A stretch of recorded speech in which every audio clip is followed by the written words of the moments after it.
Here we go. Traxxas / Ultimate.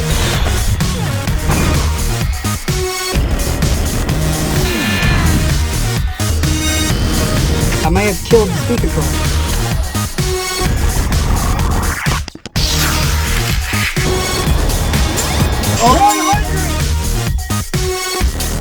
Welcome back to RC POV. My name is Israel. If you guys haven't checked out my latest video of me building a roll race chassis, I highly recommend you guys check that out first. Now, for those of you who have already seen the video, you guys already know it's a brand new complete build. Now, the electronics and everything, they're already in the car. I took it for a test pass.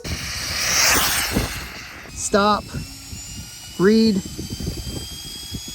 93, yes. It's down. It needs to get geared back up. And guess what? I'm a little concerned about the drive shafts that are in it. So to put my mind at ease, I went ahead and bought MIP drive shafts. These are super heavy duty, the cream of the crop, the best ones you can buy so far. I haven't found anything better than these. So in this video, I'm gonna show you guys how to build the MIPs. We're gonna compare the factory, the Antigis, and the MIPs, not only in weight, but also in price. Let's go ahead and get into it. Let's start by opening up the package. Now, in each packet, it has everything that you're gonna need. I'm building the rear. It's because the rear is the most complicated, which really it isn't. So this kit, it's pretty simple. You got your grease, you got your thread locker, you got some nice little MIP stickers, and you have your 12mm hexes right here, all your screws, and it even comes with spares. These are the spares right here. Let's go ahead, tear this open, and start showing you guys how simple it is to build these. And the best thing about these MIPs, not only are they strong, you can rebuild them. So the only thing that doesn't come with the rear kit are the instructions. These are from the front kit. We're not gonna be worrying about this. We are gonna be worrying about the rear instructions right here, which are pretty simple. I'm not gonna have to show you guys this using this. I'm just gonna show you guys using my own memory. So let's go ahead and open this up. I'm not gonna cut this open because that's the spares.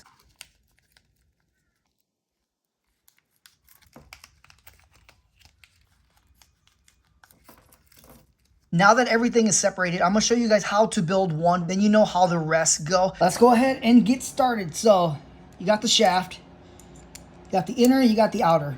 So I mean, I guess you can take this apart. Let's do that first. So you're gonna have a grub screw and a barrel. So when you put the grub screw into the barrel, make sure you use thread locker that's supplied.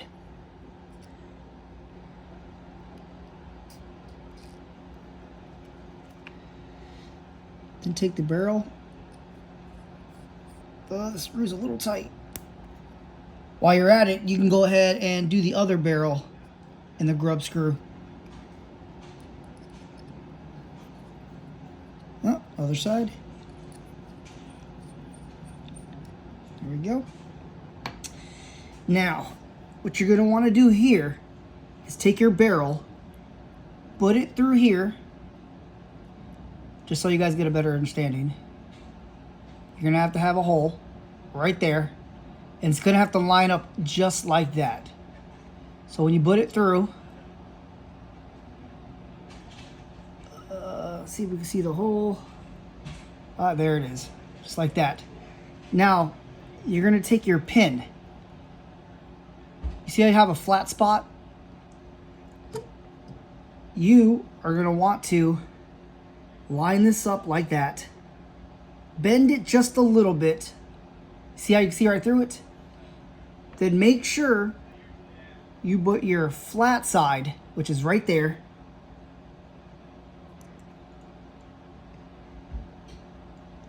you want to put it through just like that. While it's open, take your screwdriver and tighten it as much as you can. There we go. Just like that. Tighten it from right there. Now, you can take the grease and apply a little bit to the inside, or you can use Dry Lube by Muck Off or Whistler Park bike grease. Now, I'm surprised they're not using more of this in RCs because bikes love to get dirty, bikes go in mud and everything else, and this protects all the components. Or, as I said, you can use the grease that comes in the kit. So it's basically the same process.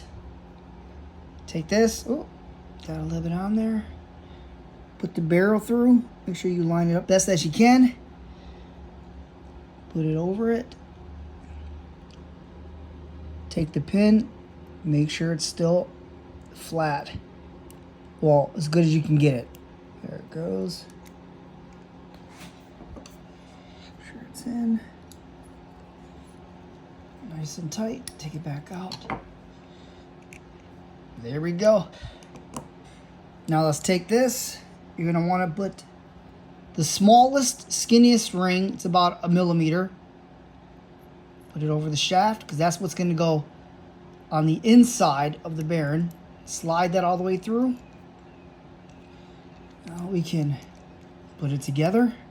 All right, there you have it. The MIP drive shaft is put together. So now that we have all 3 shafts here, these are the heavy duty ones that come in the Traxxas / Ultimate. These are the Intigi and these are the MIP. So these ones right here, they're good. They're really light. They can hold up to 3S. I mean, I've even ran these before on 6S. Roll racing or high speed runs. Yes, you can use them. But as soon as you want to get on the throttle from a dig, you're going to tear these right up. So then these are the Intigi. These are stronger, also a little heavier, has aluminum sleeve right here. I love the zinc plated. These can handle maybe 4 to 5S, maybe. And then you have the MIP. These ones can hold possibly up to 8S, especially from a dig. So let's go ahead and weigh these shafts. We will go ahead and start with the factory slash.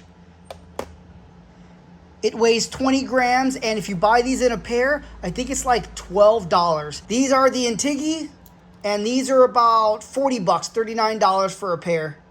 See how much it weighs?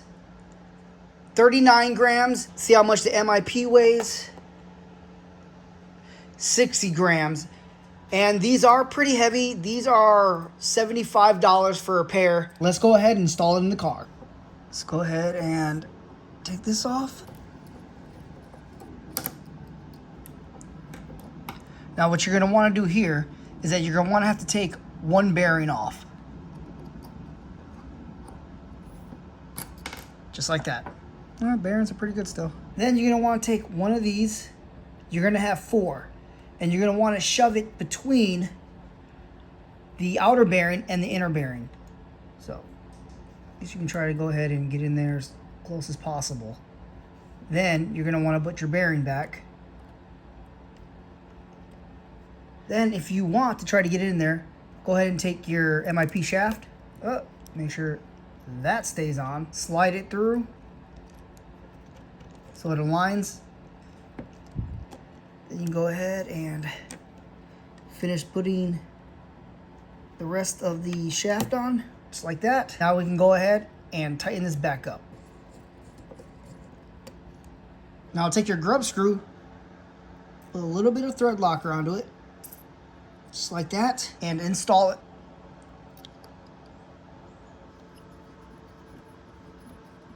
There we go. Now also for your grub screw, for your hex, put a little bit of thread locker onto that. What the baloney? Put it in. Don't be afraid to use a lot of thread locker. So now, here's a little tip. Sometimes when you put these on and you tighten it down, they can be completely sideways. I mean, it just wobble. It looks like there's either your rim's bent or your shaft is bent. What I have learned to do is I will put the other spacer on there and I will put the nut on and I will tighten it all the way down so it's completely straight. Then I will tighten it down. Just like that. So now that you guys know how to put together the MIP drive shafts, don't be afraid to go out there and get them. And if you guys have had them before and they broke, tell me down in the comment section, how did you guys break yours? So please like, subscribe, leave a comment down below. You guys know what that means. It's over.